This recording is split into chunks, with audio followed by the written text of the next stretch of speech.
மாற்றுத்திறனாளிகளுக்கு என்ன தமிழக அரசின் வேலைவாய்ப்புகள் உரிமை இருக்கிறது? மாற்றுத்திறனாளிகளுக்கு எல்லா இடத்துலையுமே எல்லாருக்கும் எல்லா வேலையும் கொடுத்துட மாட்டாங்க. எழுத்து தேர்வு எழுதுறது விலக்களிச்சிருக்காங்க, எக்ஸம்ஷன் கொடுத்துருக்காங்க. தமிழ் எலிஜிபிலிட்டி டெஸ்ட்டுக்கு எக்ஸம்ஷன் இருக்கு.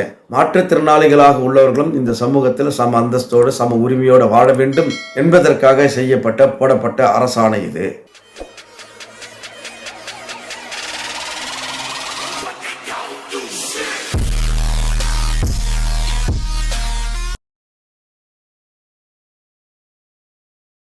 அன்பன் நண்பர்களே வணக்கம். நாம் இந்த வீடியோ சேனலை தொடர்ந்து ஓராண்டுக்கு மேலாக நடத்தி கொண்டு வரோம். சென்ற ஆண்டு அக்டோபர் மாதம் துவங்கிய இந்த வீடியோ சேனல் இளைஞர்களுக்கு, மாணவர்களுக்கு, குறிப்பாக வேலைவாய்ப்பற்ற இளைஞர்களுக்கு பல்வேறு தரவுகளை கொண்டு வந்து சேர்ப்பது, வேலைவாய்ப்பு செய்திகளை அப்டேட் பண்ணுறது, கல்வி சம்பந்தமான விஷயங்களை அப்டேட் பண்ணுறது, அரசு கொடுக்கக்கூடிய உரிமைகள் சிலைகள் சம்பந்தமாக அப்டேட் பண்ணுறது, அரசு செய்யக்கூடிய தவறுகளையும் சுட்டி காட்டுவது என்று பல்வேறு விதமான தரவுகளை, செய்திகளை இந்த வீடியோவின் மூலமாக கொண்டு வந்து உங்களுக்கு சேர்க்கின்றோம். எனவே இந்த வீடியோவை பார்க்கின்ற நண்பர்களுக்கு வேண்டுகோள், இந்த வீடியோவை சப்ஸ்கிரைப் பண்ணுங்க, லைக் பண்ணுங்க, ஷேர் பண்ணுங்க, குறிப்பாக கமெண்ட் பண்ணுங்க என்று கேட்டுக்கொள்கிறேன். உங்களுக்கு என்ன தேவை என்பதை நீங்கள் கமெண்ட் பாக்ஸில் போட்டீங்க அப்படின்னா அது ஒரு உரையாடலாக செய்தால் கண்டிப்பாக நாம் அடுத்தடுத்த கட்டத்துக்கு முன்னேற முடியும் என்பதை நான் இந்த நேரத்தில் தெரிவித்துக் கொள்வேன். நாம் ஒரு வாரத்துக்கு முன்பாக ஒரு வீடியோ போட்டோம். இது 2வது வீடியோ. தமிழக அரசின் வேலை வாய்ப்புகளில் யார் யாருக்கு வேலை வாய்ப்புகள் என்னென்ன வழிகளில் கிடைக்கிறது, அரசு கொடுத்திருக்கக்கூடிய சலுகைகள் என்ன. அதை உதாரணமாக இந்த கம்யூனல் ரோஸ்டர்ல நான் சொன்னதான், இராணுவத்தினருக்கு, எக்ஸைஸ் டிபெண்டுக்கு, கலப்பு திருமணம் செய்து கொண்டு இருக்கு, அரசுக்கு நிலம் கொடுத்தோர் என்ற வகையில், அப்புறம் பிசிக்கலி சேலஞ்சர் பர்சன்ஸ் அவங்க, இப்படி பல வகையான விஷயங்கள் இருக்கு. அவர்களுக்கெல்லாம் இந்த 3%, 4%, பெண்களுக்கான இடஒதுக்கீடு 30%, தமிழ் வழியில் பிஎஸ்டி பர்சன் ஸ்டடி தமிழ் மீடியத்துக்கு 20% என்று தமிழக அரசின் வேலை வாய்ப்பு இருக்கிற அந்த கோட்டா சிஸ்டம், அதற்கு என்ன கல்வி தகுதி, அதற்கு என்ன செய்ய வேண்டும் என்ற பல்வேறு விஷயங்கள் தமிழக அரசோட கெசட்ல இருக்கு, டிஎன்பிசியில் இருக்கு.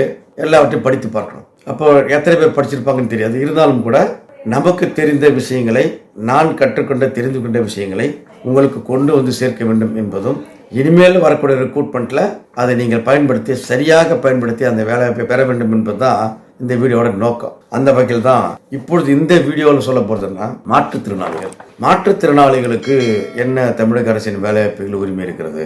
ஆக்சுவலா மாற்றுத்திறனாளிகளுக்கு மத்திய அரசிலும் அவங்களுக்கு சலுகைகள், உரிமைகள் இருக்கு, மாநில அரசிலும் இருக்கு. ஆனால் நம்ம மாநில அரசில் நாம் மத்திய அரசை விட கூடுதலாக சில விஷயங்கள் இருக்கு. எப்பொழுதுமே தமிழக அரசு இது போன்ற விஷயங்கள் கொஞ்சம் கூடுதல் கவனத்தை எடுத்து கூடுதல் சலுகைகள், உரிமைகளை கொடுப்பதற்கான முன்னோடியான ஒரு மாநிலம் என்பது தமிழக மாநிலம். அந்த வகையில் அரசாணை 49, இதுக்கு முன்னாடி நிறைய அரசாணைகள் இருக்கு.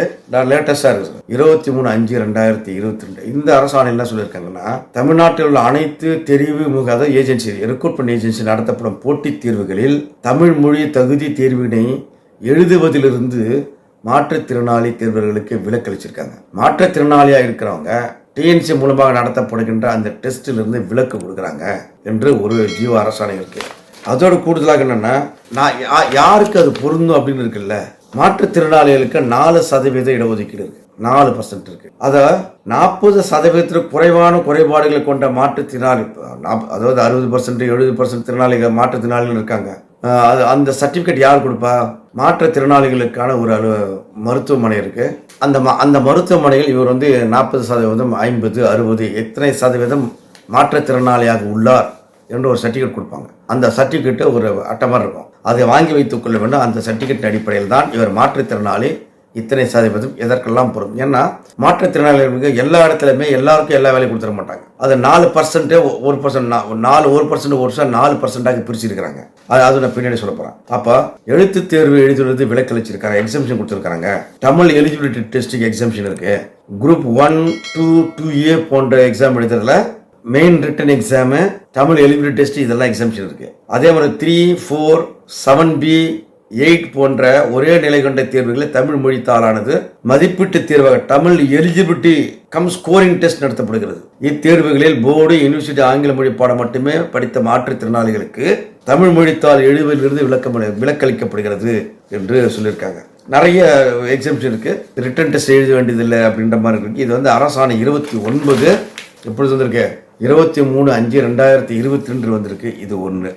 இன்னொன்று என்ன சொல்றாங்கன்னா, அரசாணை 20/6/2018. இந்த 20/6/2018 அரசு பணிகளில் 4% இடஒதுக்கீடு ஏற்கனவே ஆணை வழங்கி இந்த நியமனங்களில் இடஒதுக்கீட்டை செயல்படுத்தும் விதமாக தொகுதி ஏ மற்றும் தொகுதி பி பிரிவு நேரடி நியமனங்களில் மாற்றுத்திறனாளிகளுக்கு உகந்த பணிகள் கண்டறியப்பட்டு விரைவில் ஆணை வெளியிடப்படும் சொல்லியிருக்காங்க. இந்த பிளைண்டா இருப்பாங்க, அவர்களால் என்ன வேலை செய்ய முடியும், அந்த மாற்றுத்திறனாளிகள் அந்த பர்சன்டேஜ் தான் என்னென்ன வேலைகள் இருக்கிறது என்று அந்தந்த நிறுவனங்களில் கண்டறியப்பட்டு அந்தந்த நிறுவனங்கள் 4% 4% வேலை அளிக்க வேண்டும் என்று அரசாணை 20/6/2018 சொல்லப்பட்டிருக்கிறது. இது ஏற்கனவே கூட சொல்லியிருக்காங்க. இது லேட்டஸ்ட் அப்டேட் நினைக்கிறேன் நான். அதே மாதிரி அரசாணை 21/35/2017 போடப்பட்டிருக்கு. இந்த பிசிக்கலி சேலஞ்சர் பர்சன்னா 4% சொன்னேன். 4% யாரா இருக்கு அப்படின்னு சொன்னா பிளைண்ட்னஸ் அண்ட் லோ விஷன், குறைவான பார்வைத்திறன் கொண்டவர்கள் 1%, deaf and hard of hearing, காது கேட்ப ரொம்ப கஷ்டமா இருக்கு, காது கேட்காதவர்களுக்கு அப்படி அவர்களுக்கு 1%, locomotor disability including செரெப்ரல் Plassey, leprosy அப்படின்ற மாதிரி அந்த மாதிரி குறைபாடு கொண்டவர்களுக்கு 1%, autism, intellectual disability, specific learning disability and mental illness and etcetera அப்படின்னு சொல்லி அந்த கேட்டகரி இருக்கிறவங்களுக்கு 1% என்று சொல்லி 4% என்பது கொடுக்க வேண்டும் என்று சொல்லியிருக்கு. இது என்னன்னா rights of person with disabilities act, equal rights கொடுக்கணும் என்ற அடிப்படையில் 2016 இயற்றப்பட்ட சட்டத்தின் அடிப்படையில் அவ்வப்பொழுது அமெண்ட்மெண்ட் வருது, உத்தரவு வருது, ஜியோ வருது. அந்த ஜியோ தான் 21/30/2017 வந்திருக்கிறது. அதே மாதிரி இன்னொரு விஷயம் என்னன்னா மாற்றுத்திறனாளி அவர்களாக இருக்கவங்களுக்கு பிசிக்கலி சேலஞ்சர் பர்சனுக்கு கட்டண சிலை இருக்கு. ரயில் பயணங்களில் பயணம் செய்கின்ற பொழுது 4/1 கட்டணம், அவர் கூட ஒருத்தர் போவதற்கு அவருக்கு 4/1 கட்டணம் என்று அது கொடுத்துருக்காங்க. அதை ஏற்கனவே கொடுத்தது என்ன பண்றாங்கன்னா சென்ட்ரல் கவர்மெண்ட்ல கொடுத்துருக்காங்க ட்ரெயினுக்கு, மாநில அரசு கொடுத்துருங்க. அரசு போக்குவரத்து கழகங்கள் செல்வதற்கு அன்லிமிட்டெட் நம்பர்ஸ், எத்தனை முறை வேணா போகலாம் வரலாம் என்ற வகையில் ஒரு அரசாணை 153 29/10/2008 போடப்பட்டு பாருங்க, 2008 போட்டிருக்காங்க. நல்ல விஷயம். இது ஒரு அரசாணை வெளியிடப்பட்டிருக்கு. அதே மாதிரி அரசாணை 149 9/8/2008 போடப்பட்டிருக்கு. அதுல பிசிக்கலி சேலஞ்சு பர்சனாக இருக்கிறவங்க வேலைக்கு வருகின்ற பொழுது 15 நிமிடம் 15 மினிட்ஸ் லேட்டா வரலாம். அதே மாதிரி 5:30 மணி வரையும் ஆபீஸ்னா 15 நிமிடம் முன்னாடியே போகலாம் என்ற ஒரு அரசாணை 149 19/8/2000. இது ஏன் கொடுத்துருக்காங்க அப்படின்னா ஒரு ஆபீஸ் டைம்னா ஆபீஸ் ஹவர்ஸ்ல பீக் ஹவர்ஸ்ல உள்ள வருகின்ற பொழுதும் பீக் ஹவர்ஸ்ல வெளியே போகின்ற பொழுதும் கூட்ட நெரிசல் இருக்கும், பஸ்ல போக முடியாது, ட்ரெயின்ல போக முடியாது. இந்த கூட்ட நெரிசல் அவர்கள் சிக்கி பிரச்சனை வரக்கூடாது என்பதற்காக அவர்கள் கொடுக்கப்பட்ட சலுகை 15 நிமிடம் அலுவலகத்துக்கு லேட்டாக வரலாம், 15 நிமிடம் அலுவலகம் முடிவதற்கு முன்பாகவே அவர் கிளம்பி அந்த கூட்ட நெரிசலிலிருந்து விடுபட்டு ஃப்ரீயாக அவர்கள் போக வேண்டும் என்பதற்காக கொடுக்கப்பட்டிருக்கிற அரசாணை 149. அதே மாதிரி இன்னொரு அரசாணை 2/7/2021 அது ஏற்கனவே 2016 ஆக்ட் அடிப்படையில் அமெண்ட்மெண்ட் போட்டிருக்காங்க.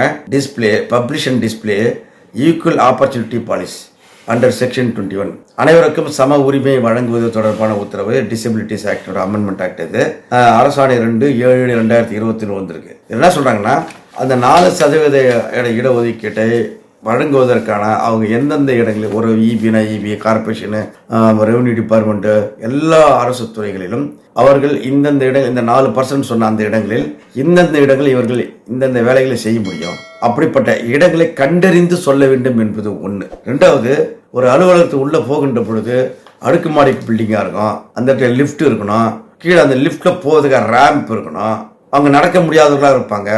அப்போ அந்த வீல்ஸாக இருக்கணும், வீல் வச்சு நகர்த்தி கொண்டு போட்டு லிஃப்ட்ல போட்டு அந்த ஃப்ளோர் போட்டு அங்கிருந்து அவங்க இடத்துக்கு போகிற மாதிரி இருக்கணும். இப்படின்னு சொல்லி அனைத்து சலுகைகளையும் அவர்களுக்கு வழங்கணும். அதற்கான ஏற்பாடுகளை அந்தந்த நிறுவனங்கள் செய்திருக்க வேண்டும் என்ற ஒரு விஷயத்தை சுட்டி காட்டுகின்ற ஜியோ.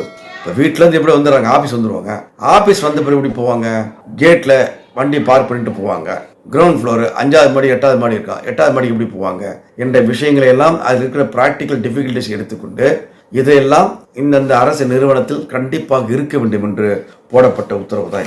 இது ஒரு உண்மையிலேயே கீழே ப்ராப்ளம் என்னென்ன இருக்கு என்று தெரிந்து கொண்டு பண்ணியிருக்கிறாங்க. அதே மாதிரி selection of persons with disabilities for various post recruitment and pre promotion training preference in transfer and posting. Transfer and போஸ்டிங்ல மாற்றுத்திறனாளிகளுக்கு முன்னுரிமை அளிக்க வேண்டும் என்று தொலைதூரத்தில் இருக்கிற இடத்துக்கு போடக்கூடாது, அவர்கள் வீடு இருக்கக்கூடிய அருகாமல் இருக்கக்கூடிய இடங்களில் வாய்ப்புகள் இருந்தால் அந்த வாய்ப்பை முன்னுரிமையாக அவர்களுக்கு அளிக்கணும் என்று அந்த ஈக்குவல் ரைட்ஸ் அண்ட் ஆப்பர்ச்சுனிட்டிஸ்ல அமெண்ட்மெண்ட்ல போடப்பட்ட ஜியோக்கில் சொல்லப்பட்டிருக்கு என்ற விஷயத்தில் பார்க்க வேண்டியது. அதில் special leave preference, allotment of residential accommodation and other facilities also. Appointment of liaison officer by the establishment to look after the recruitment for person with disabilities and provisions of facilities and amenities for such employees. நிறைய விஷயம் சொல்லிருக்கு.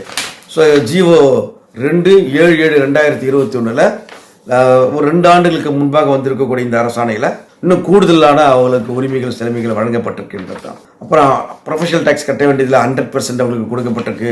இதெல்லாம் அவங்களுக்கு ஏற்கனவே தெரிஞ்ச விஷயம் தான் வச்சுங்களேன். ஸோ மாற்றுத்திறனாளிகளுக்கு பிசிக்கலி சேலஞ்சு பர்சனாக இருக்கக்கூடியவர்களுக்கு தமிழக அரசின் மூலமாக எண்ணற்ற சலுகைகள் உரிமைகள் வழங்கப்பட்டிருக்கு. 4% இடஒதுக்கீடு வழங்கப்பட்டிருக்கு. பணியிடத்தில் டிரான்ஸ்ஃபர் அண்ட் போஸ்டிங்கில் அவங்களுக்கு டாப் ப்ரியாரிட்டி கொடுக்க வேண்டும் என்று சொல்லப்பட்டிருக்கு. 15 நிமிடம் லேட்டாக வரலாம், 15 நிமிடம் முன்னதாக வேலை ஆஃபீஸ் டைம் விட்டு கிளம்பி போகலாம் என்ற உரிமை வழங்கப்பட்டிருக்கு. அலுவலகத்தில் அவங்க உள்ளே போவதற்கு அலுவலக சீட்டில் உட்காருவதற்கான ஏற்பாடுகள், லிஃப்ட், வீல் சேர்ஸ் சொல்லப்பட்டிருக்கு. ஒட்டுமொத்த வேகன்சி 4% ஐடென்டிஃபை பண்ணி அந்த ஐடென்டிஃபை பண்ண பிளேசஸ் என்னென்ன, வாட் எந்த இயர் என்பது சொல்ல வேண்டும் என்று சொல்லப்பட்டிருக்கு என்ற விஷயங்கள் எல்லாம் மாற்றுத்திறனாளிகளாக உள்ளவர்களும் இந்த சமூகத்தில் சம அந்தஸ்தோடு சம உரிமையோடு வாழ வேண்டும் என்பதற்காக போடப்பட்ட அரசாணை இது. இது போன்ற நிறைய விஷயங்களை தெரிந்து கொள்வதற்கு நம்ம சேனலை சப்ஸ்கிரைப் பண்ணுங்க, ஷேர் பண்ணுங்க, லைக் பண்ணுங்க, குறிப்பாக கமெண்ட் பண்ணுங்க. இதை பார்க்காதவர்களுக்கும் கொண்டு போய் சேர்க்க வேண்டிய கடமை உங்களிடம் இருக்கிறது. செய்வீர்கள் என்று நம்புவோம். மீண்டும் வேறொரு காணொளியில் சந்திப்போம். Until then bye. நான் உங்கள் TJ சங்கர். நன்றி, வணக்கம்.